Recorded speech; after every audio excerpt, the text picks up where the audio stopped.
Donc il y a un japonais en fait qui m'a expliqué un petit peu l'histoire. Là c'est marqué en anglais.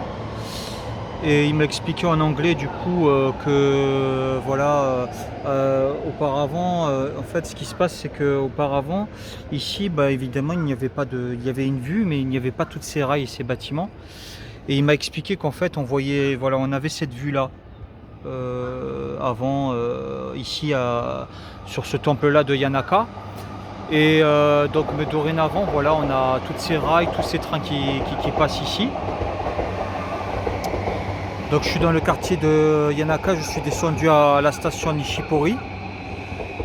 Et voilà, donc là j'ai une vue d'un temple et on voit toutes les rails qui passent de, de la ville, quoi.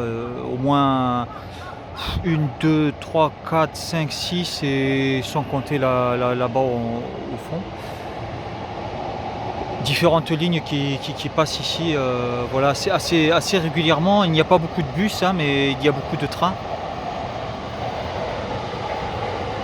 C'est assez saisissant, quoi.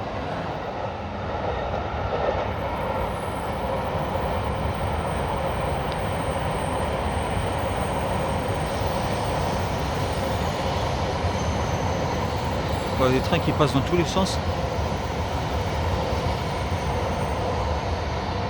Des trains et des métros, hein.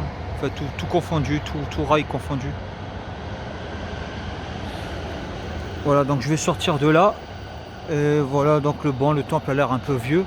Mais le gars faisait son footing et donc du coup il était super sympa. Bon dommage j'ai pas pu le filmer. Et c'est lui qui m'a abordé, hein.